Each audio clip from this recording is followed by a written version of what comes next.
beyond the scattered sun. Daylight fading. Chapter 59. 20 years on, Channing and Rachel had the most wonderful children in the world. David turned 15, and like Jesse, he marched to his own drummer, but he always did so with confidence and with a heart as big as the sky. He was the deepest theological thinker that Channing had ever known. He understood people. Like the biblical David, his David had the heart of God. At that time, Ashley was 12 and a half. She was beautiful, intelligent, funny, considerate, and sympathetic. She was just good. She had several really close friends, but she was artistic like her father, and social situations tended to wear her out. She had taken Jesse's place in jail, but Channing and her mother were trying to get her out. They thought of homeschooling. God sent Rachel to save Channing's life and save his soul, to sweep up the mess that Jesse had left. She was the most beautiful girl that Channing had ever seen. To him, she was still 24. Her smile, her eyes, she was smart and funny, and she had always been what he had needed. There could have been no better wife and mother. There could have been no one in this world better for Channing. He'd often think, she's more than just close enough to perfect. Dropping leaves. It must be a dream. In my mind, we're growing older. I see your smile, your eyes. To me, you're 24. And each day I'm awake is a day I love you more. It seems the years I passed asleep, dropping leaves like nothing follows fall. A cool and gentle autumn breeze through the screen, a childhood dream, it would never end. In the spring it seemed we'd live forever. By the fall we could feel the chill. In the grass a child alone, I'd loved you. No matter where we go, I always will. How could it be we all die alone? They say only the good, they die young. So why would I fear my own death? Jesus, he don't want me. At least he doesn't yet. I pray one day, my little angels, you'll see just how small I really am.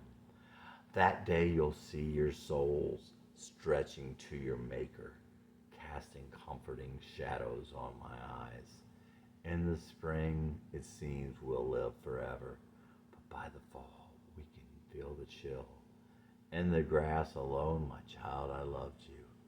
No matter where you go, I always will. It must be a dream. In my mind, we're growing old. Channing Matthews. Rachel missed Jesse. She'd never heard of Jesse, of course, but she missed someone, something. She would just tell you that Channing could go for long periods of time, cold and distant. And she knew that's not how he wanted to be. Channing's life grew full of the details of the American life in the 20th century. Those details crowded out any thoughts he would have of Jesse, of the boy that he was. For years, he didn't write songs.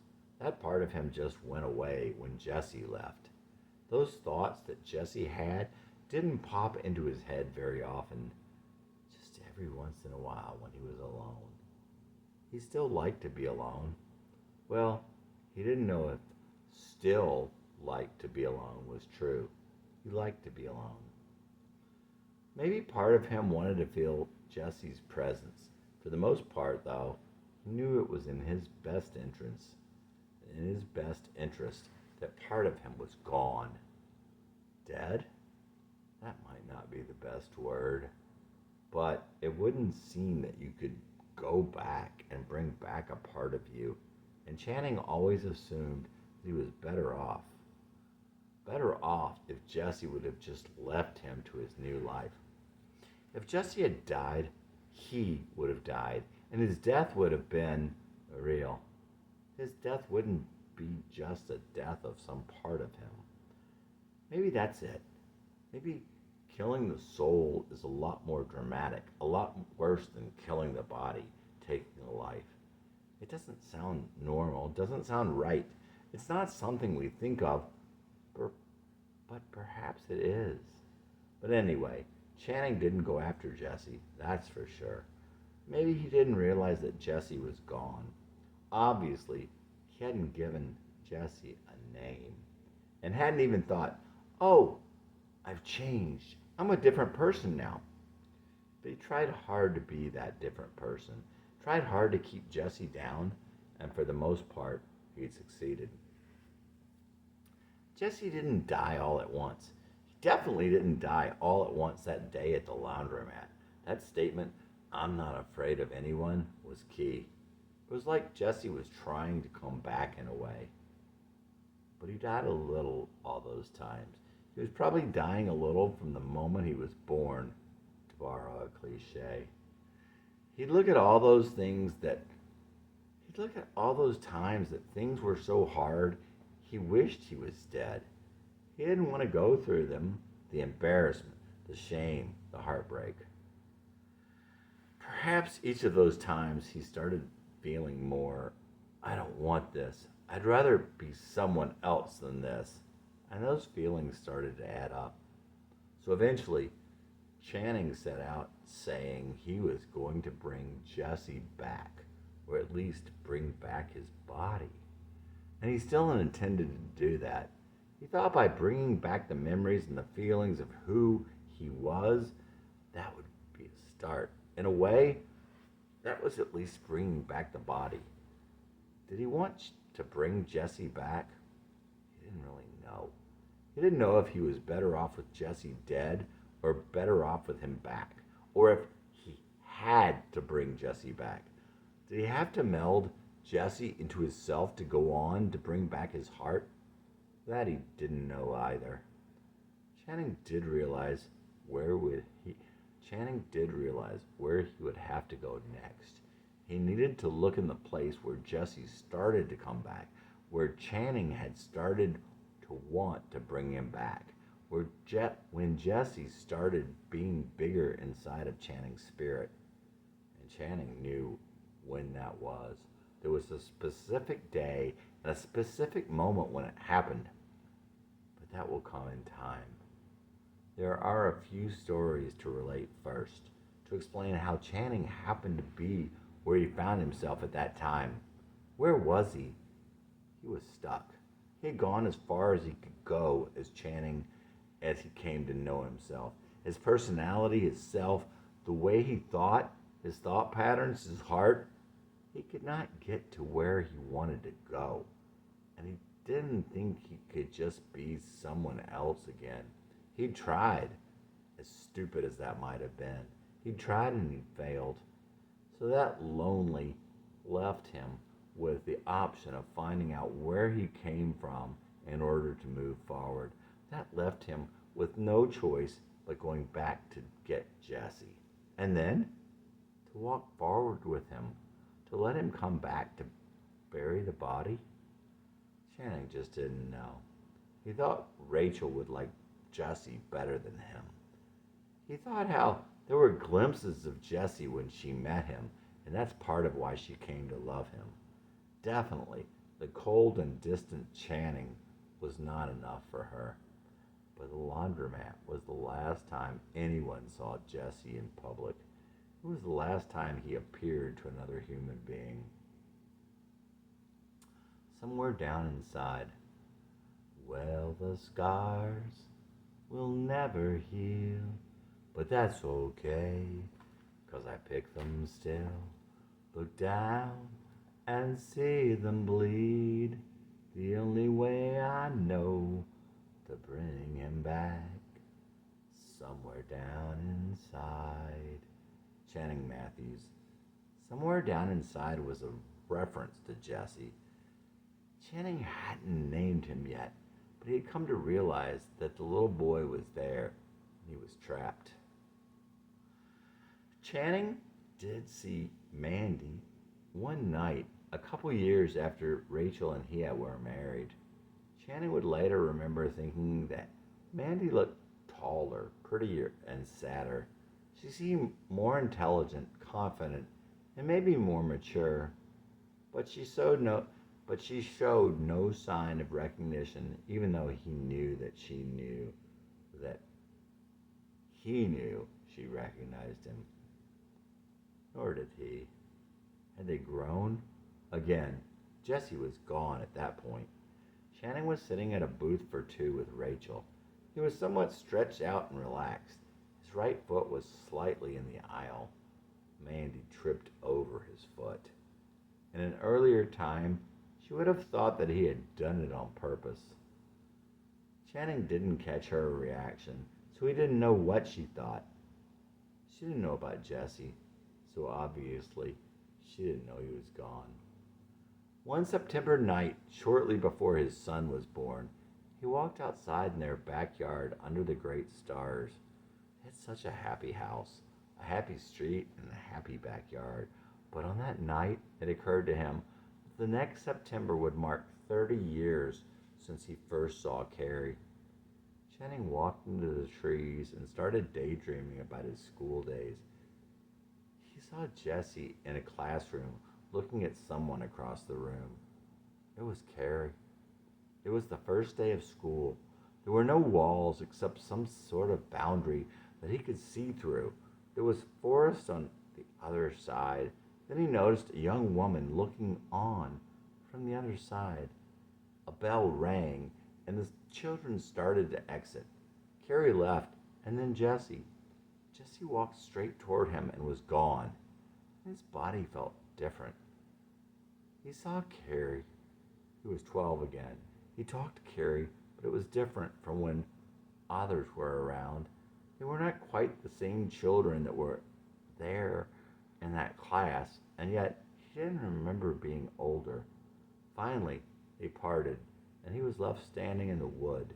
It was now again, and he was next to the trees outside his house. Off and on throughout the fall, he walked to the wood and had the same dream. Each time when they parted, he could remember the time they spent alone, but not the other times, except as memories no more clear than those of another age. One time, out there in the wood, they met, but it was different. Carrie's family was moving and she had to go. She could not come back and meet him there again. Channing tried in vain in the next weeks to meet her in the woods again, but could not. One day, he started daydreaming, and Jessie was not in the class, but in the hallway of his old school. He exited, and Channing was young again, maybe 14. He was alone in the hall. Someone else was coming, a young girl. It was Rachel, and they talked. Channing returned again the following night and saw himself in a wedding. Jessie was looking on from the other side of the barrier. Channing returned again one last time a week later. He saw Jessie and Rachel talking on top of Mystic Ridge on the flat part in a dense fog. Channing became aware of others and saw it was Mandy and Carrie and Carolyn. He blinked, and they were all there, along with his kids, around a big dining room table. It was from the set of The Big Chill, but he could sense it was their house. Everyone seemed happy. Rachel and Jessie held hands, and Channing could see the love between them. Ain't Too Proud to Beg began to play, and it turned dark, like for a scene change, and he was alone in the woods again. Channing somehow knew that Jessie was finally happy. It was unseasonably mild for late January, and the cool air had Channing spinning around with his head back. He looked at the skies, and he knew that God was all around. Something was pulling him toward the trees. He was close to tears as he walked toward the beckoning branches. Something about the white birch tree tugged at his memory. The breezes blew back his hair and opened that door he'd let fall shut years ago. Shannon looked down and noticed his shadow from the moon, long and dark, casting him far across the grasses and out to the trees at the edge of the clearing. But there was a second shadow, smaller and lighter, but not entirely hidden within the larger shadow, for it was a night so dark the stars cast shadows of their own, independent from the moon. Dear God, if I could only be a child again right now, and if it could be right this time, and Carrie would walk out from the trees and stand here in front of me. Then he wondered, if she did, would it finally cure him once and for all? And he truly believed she might, and it might. Channing felt the one all around him, and life was that wonderful mystery, and he would someday see her again. Chapter 60. Where did this comfortable, safe, and happy life that he prayed to God every day to keep fit in with his dream? Oh, yes, that was the gnawing feeling deep in his chest. His dreams. Could he be safe and content and happy and secure and lazy and still find his way to the place he dreamed for and dreamed of for so long? That all-consuming dream that got him through the troubled years of his youth. Oh God, he had vowed, had hoped, prayed, and dreamed. And looking back, he noticed that in the midst of his pain and grief, the bad times and the worst times, yes, he had been heading in the right direction and making progress. But now, no, not now. He had found where he was supposed to be, and all seemed right. But he was lost, and now he realized it. No longer did he daily fight the world to live, to think, but. And what if the first part of his dream, the most important part, the reason that he continued to live and to breathe all those years, the reason that he had continued to take it, yes, take it, if I turn inward, I can go onward with fire. If I turn inward, I can go onward with fire. This he had written to those who spurned and ridiculed him. Inward, because inside was the dream, and no one could take it away. And it would come true in spite of all that was against him, in spite of all that he had lacked, in spite of the fact that he had no tangible reason to believe he would become the person he dreamed of being, and that she would see it in him. She who dreamed somewhere the same dream. The perfect love. That was what Jesse lived for. What kept him going when he had nothing to live for, when dying would be such relief. Sometimes he could even find solace in thoughts of death, of eternal sleep. And now at last, he had a love.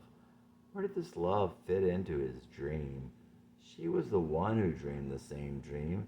But he was wasting her love. He was taking it for granted.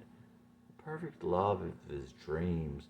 If he could feel it, it must exist. Where did that part of him go? Me? Myself? Dear God in heaven, I am not who I wanted to be. Why would she love me? The dream, I mustn't lose sight of it. And it's slipping away, and I am cheating her of her dream also. Not so secret dreams. I'll tell you my dreams if you don't mind. Otherwise, they're a secret. Not so secret dreams. Guess I'm not what I seem. The best of life for me so far is my not so secret dreams. Never was much to look at, a little less to know. My ideals, high ideals, I guess, but even so, failed ambitions, daydreams, ideals I'll never know. My life doesn't define me. Know what I mean? My life doesn't define me. It's my dreams. Not so secret dreams. Guess I'm not what I seem. The best of life for me so far is my not so secret dreams. Oh Lord, please hide me from my enemies. Where have I left to go? My old enemies are gone, I know. None left save the ones inside. Oh Lord, where else could could I turn to hide? Not so secret dreams. Guess I'm not what I seem. The best of life for me so far is my not so secret dreams. Channing Matthews. It's strange to realize that all the enemies you had been fighting and running from all your life are gone. And yet you continue to fight and run in no better shape than if they were still here and you were up against the ropes, cornered. A lot of our failures come from the way we live, continuing to fight the old battles and not the new. From the outside, it probably looks bizarre, shadow boxing with ghosts that the outsider cannot even see. You can't beat an enemy that doesn't exist.